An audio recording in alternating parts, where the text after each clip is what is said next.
Basic HTML এর number 6 ছক্কা 6 নম্বর লেকচারে তোমার স্বাগতম। কিন্তু এই ভিডিওর ডিটেলে যাওয়ার আগে তুমি একটু চিন্তা করে দেখো, বা তোমার পছন্দের যে কোনো একটা ওয়েবসাইটও তুমি চলে যেতে পারো।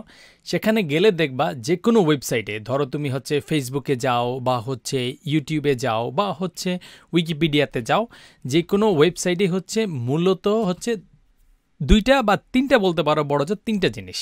ধরো যেভাবেই যাও আছে কি অনেকগুলো লেখা আছে, লেখাগুলোকে বড় ছোট মাঝারি বা এই লাল নীল হলুদ সবুজ করে ফেলতে পারে। ধরো তুমি যদি হচ্ছে এই প্রোগ্রামিং হিরো এই ওয়েবসাইটটাতে যাও, প্রোগ্রামিং হিরো এই ওয়েবসাইটটাতে যদি যাও, তুমি একই জিনিস দেখবা, কিছু টেক্সট আছে, কিছু ছবি দেয়া আছে। বা এই গুগলের এই পেজটা দেখো কি আছে, অনেকগুলো টেক্সট আছে, এইখানে ছবি দেয়া আছে এবং এইখানে কিছু ভিডিওর লিঙ্ক দেয়া আছে।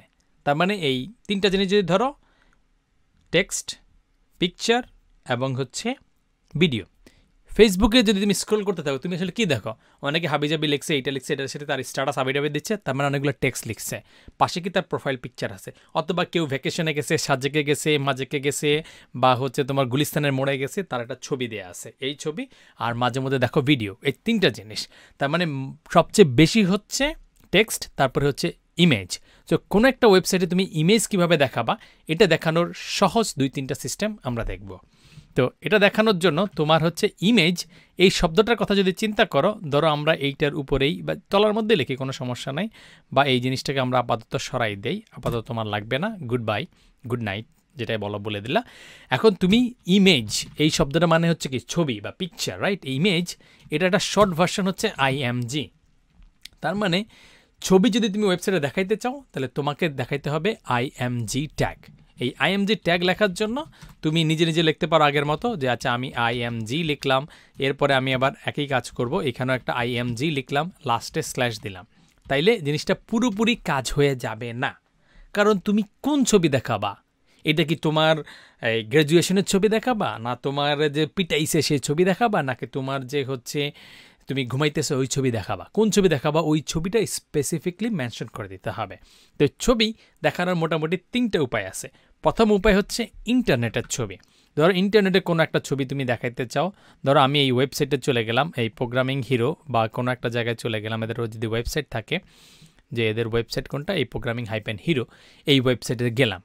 যাওয়ার পরে এই ওয়েবসাইটের এই যে ছবিটা আছে এইটাই আমি দেখাইতে চাই, তাহলে তুমি এই ছবিটাতে রাইট ক্লিক করবা। এরপরে তোমার সবচেয়ে সহজ উপায় হচ্ছে open image in the tab, অথবা কপি ইমেজ অ্যাড্রেসও করতে পারো। কিন্তু আমরা ধরো open image in a tab, তার মানে পুরো ছবিটা একটা ট্যাবের মধ্যে আমরা ওপেন করে ফেলবো। তাইলে আমরা এই ছবিটা পেয়ে যাব, এরপরে URL-টাকে কপি করে ফেলবো, জাস্ট ক্লিক করে Ctrl+C। এই ছবিটা আমরা আমাদের ওয়েবসাইটে দেখাইতে চাই। তার মানে ইন্টারনেটের ছবি তুমি চাইলে যে কোনো ছবি র্যান্ডমলি দিয়ে দেওয়া উচিত না, কারণ কপিরাইট বলতে একটা জিনিস আছে। আরেকজনের ছবি তুমি তোমার ওয়েবসাইটে প্রফেশনালি যখন বানাবা তখন দিতে পারবা না, নিজে প্র্যাকটিস করার জন্য দিতে পারো। তো এই জিনিসটা আমরা করলাম। করে ইমেজের ক্ষেত্রে এখানে আমরা একটা জিনিস লিখবো SRC, মানে এটা মানে হচ্ছে সোর্স, এই দুইটা কোটেশন দিয়ে এর মধ্যে ইমেজের URL-টা বসাই দিব। সেভ করলাম।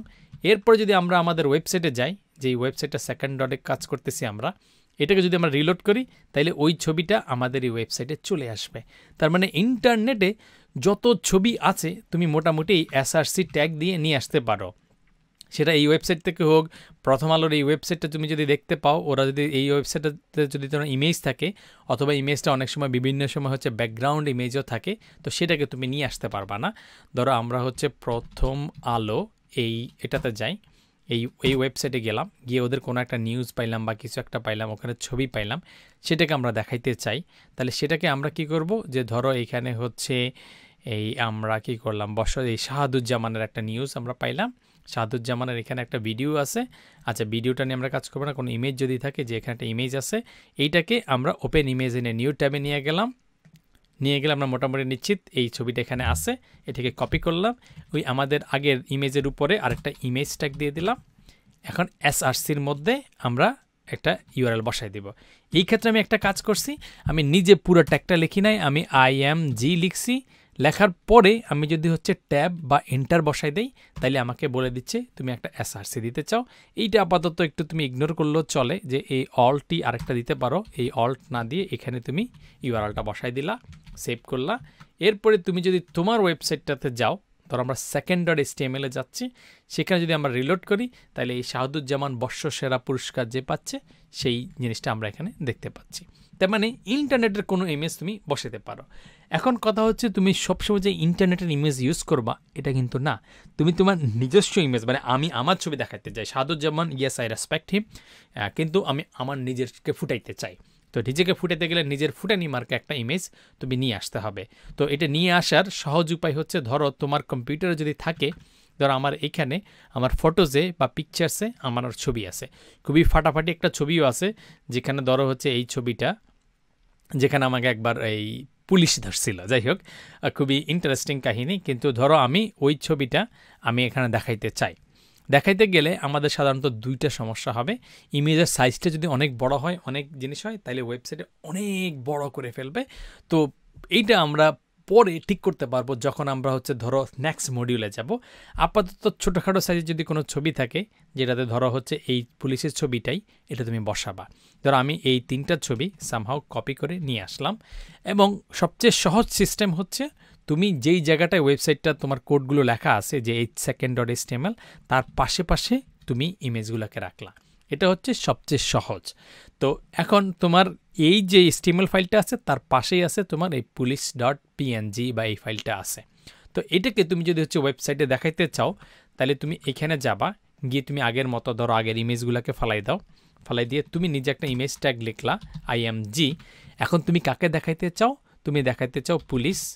এবং একটা জিনিস হচ্ছে ইম্পর্ট্যান্ট, এই যে এক্সটেনশন মানে .png, ধরো তুমি হচ্ছে কোনো কারণে এই পুলিশের পরে কিছু একটা লেখা নাই, সেক্ষেত্রে তুমি ভিউতে চলে যাও, ভিউতে চলে গিয়ে এই যে ফাইল নেম এক্সটেনশন, এটা তোমার সম্ভবত আনচেক করা আছে, এটাকে তুমি চেক করে দাও। ধরো আমার যদি না থাকে তাহলে আমি জানবো না এটা কি ফাইল, এটা কি PNG ফাইল নাকি JPG ফাইল নাকি অন্য কিছু একটা ফাইল। সেক্ষেত্রে আমি শুধু পুলিশ লিখে দেই, তাইলে কিন্তু মাগার কাজ হবে না। তো আমি গেলাম হচ্ছে ভিউতে, তারপর এটাকে অন করে দিলাম, আমাকে বলে দিল police.png। দেখো এটা কিন্তু JPG আছে, তো আমি PNGটা দিয়ে দিলাম, .png সেভ করলাম। তারপরে আমি আমার ওয়েবসাইটে আসলাম, এটাকে যদি রিলোড করি তাহলে তুমি দেখতে পারবা এই যে আমাকে পুলিশে ধরছিল, এই জিনিসটা এখানে আছে। সো তোমার যদি হচ্ছে অন্য ইমেজ থাকে, ধরো আমার একটা অনেক হাই এই ভলিউমের একটা আছে পুলিশ একই নামে কিন্তু .jpg নামে, এটাকে যদি দেখাই তাহলে মোবাইলের ছবি অনেক বিশাল বড় হয়ে যাবে। এইটাকে তুমি ধরে করে বের করতে পারবা যে পুলিশ মামা কখন আমাকে ধরছিল, ওই জিনিসটা এখানে দেখা যাবে। কিন্তু এই ইমেজ রাখার একটা ভালো সিস্টেম হচ্ছে, ইমেজগুলো সাধারণত একটা ফোল্ডারে অর্গানাইজ করে রাখা হয়। ধরো এইখানে আমি হচ্ছে একটা ফোল্ডার বানাচ্ছি, ধরো নিউ গিয়ে তারপরে তুমি হচ্ছে এই নিউ ফোল্ডারে ক্লিক করলা, এটার নাম দিলে হচ্ছে ইমেজেস। ধরো একদম শুরুতে আমরা যখন শুরু করছিলাম তখনই আমাদের HTML ফাইলটা হচ্ছে এই জায়গায় আছে, কিন্তু ছবিগুলো আছে এইটার ভিতরে। তাইলে আমরা যদি এইখানে এসে বলি জাস্ট বাই police.png এই ফাইলটাকে দেখাও, তাইলে আমরা ওয়েবসাইটে গেলে দেখব যে না, ওই জিনিসটা নাই। এই যে দেখো, এই যে এখানে আমাদের কোনো ছবি দেখাচ্ছে না, কারণ তুমি যেইভাবে দেখানোর উচিত সেভাবে দেখাচ্ছ না। তোমাকে বুঝতে হবে যেই জায়গাটায় তোমার HTML ফাইলটা আছে ওইটার থেকে কোন রাস্তায় হাঁটলে তুমি তাকে পাবা। তো তোমার হিসাব হচ্ছে তুমি যদি ম্যানুয়ালি দেখো, এই যে এখানে হচ্ছে second.html আছে, ওইখান থেকে তুমি যদি ইমেজেস ফোল্ডারে ক্লিক করো, তারপরে গিয়ে তুমি police.png কে পাবা। তার মানে তুমি এইখানে লিখবা যে ভাই এটা এইরকম হবে না, বরং এই জায়গা থেকে তুমি ইমেজেস লিখবা /police.png, এখানে সেভ করলা। তারপরে তুমি যদি হচ্ছে ওয়েবসাইটে আসো, এরপরে তুমি যদি রিলোড করো তাহলে তুমি সেই ওয়েবসাইটটা দেখতে পাবা। ধরো তোমার এই জায়গাটায় সামহাও এরকমভাবে নাই, বরং আলো একটা ছবি আছে, যে ধরো হচ্ছে তুমি এখানে লিখলা ফ্রেন্ডস নামে তোমার আরেকটা ফোল্ডার আছে, সেই ফ্রেন্ডসের ভিতরে তোমার এই পিকচার ছবিটা আছে। এখন যদি তুমি ছবিটা দেখাইতে চাও তোমাকে কি করতে হবে, এই যে তোমার second.htmlটা আছে এইটার সাথে তো নাই, এর ভিতরে যে ইমেজেস আছে সেটার মধ্যেও নাই, আছে ওইটার ভিতরে যে ফ্রেন্ডস আছে তার ভিতরে pic.jpg আছে। তো আমাদের সেম রাস্তাটা এখানে ফলো করতে হবে, যে ভাই তোমার ইমেজেস যেই ফোল্ডারটা আছে তার মধ্যে আমার ফ্রেন্ডস নামে আরেকটা ফোল্ডার আছে, তার মধ্যে হচ্ছে pic.jpg আছে। সো এই বানানগুলো তুমি ঠিকমতো লিখতেছো কিনা, যদি তুমি ভুল করে ফেলো তাহলে কিন্তু কাজ হবে না। এই যে দেখো আমার এই ইমেজেস ঠিক আছে, ফ্রেন্ডস ঠিক আছে, তারপরে pic.jpg, এইটা যদি তোমার ঠিক থাকে তাইলে তোমার দেখাবে। তার মানে তোমার এটা দেখাচ্ছে কখন, যখন তুমি রাস্তাটা ঠিক মতো লিখতেছ। তুমি যদি বলো যে মুখস্থভাবে ভাই আমার এই pic.jpg-কে দেখাও, সে এটাকে খুঁজে পাবে না। যদি এইভাবে লেখো তাইলে সে মনে করবে যে সাথে সাথেই আছে। তো এই ভিডিওতে আমরা দুইটা জিনিস শিখছি। একটা জিনিস হচ্ছে ইমেজ কিভাবে আমরা ওয়েবসাইটে দেখাবো, এবং সেটা দেখাইতে গেলে আমাদের যদি হচ্ছে ইন্টারনেটের কোনো ইমেজ থাকে তাহলে আমরা এই জায়গায় ইমেজের ইউআরএলটা কপি করে বসাই দিতে পারি। এটা হচ্ছে নাম্বার 1 উপায়। সেকেন্ড উপায় হচ্ছে আমাদের যেই জায়গাটায় ওয়েবসাইটে আমরা বানাচ্ছি সেটার পাশে যদি হচ্ছে আমাদের ইমেজ থাকে তাহলে সেটাকে আমরা সরাসরি দেখাই দিতে পারি। জাস্ট ইমেজের নাম লিখে দিব। যদি কোনো একটা ফোল্ডারের মধ্যে থাকে, এই যে ফাইল আছে তার মধ্যে, সেক্ষেত্রে আমরা ফোল্ডারের নাম লিখব, তারপরে স্ল্যাশ দিয়ে ইমেজের নামটা লিখব এক্সটেনশন সহ। যদি ওটারও ভিতরে আরেকটা ফোল্ডারের মধ্যে থাকে তাইলে ওই যেখানে লিখছি কি লিখছি, আমরা লিখলাম হচ্ছে ইমেজেস ফোল্ডারের মধ্যে ফ্রেন্ডসের মধ্যে গিয়ে তারপর ওই জিনিস আছে। এই জিনিসটা একটু একবার দুইবার তুমি প্র্যাকটিস করো। যদি কোনো কারণে তোমার ছবি না দেখায় তাহলে আমাদেরকে কমেন্ট করে জানাও, বা হচ্ছে এই তোমার যে কোড আছে এবং ফোল্ডারের ছবি তুলে জানাও, তাহলে আমরা ওখানে রিপ্লাই দিয়ে বলবো যে ভাই তুমি হয়তো এইটা সেটা ঝামেলা পাকায় ফেলছো, আমরা ওটা রিপ্লাই দেওয়ার চেষ্টা করব 24 ঘন্টার মধ্যে। সো এই ভিডিওটার মেন উদ্দেশ্য হচ্ছে যে ইন্টারনেটে তুমি তোমার ফাটাফাটি ছবি কিভাবে দেখাবা সেই জিনিসটা। সো আপাতত এখানেই থাকলো। এই ভিডিওর পরে তোমাকে 2টা কোয়েশ্চেন করব, জাস্ট খুবই সিম্পল, তুমি ভিডিওটা দেখলেই ওই অ্যান্সারগুলো পারবা। এরপরে দেখা হবে নেক্সট ভিডিওতে।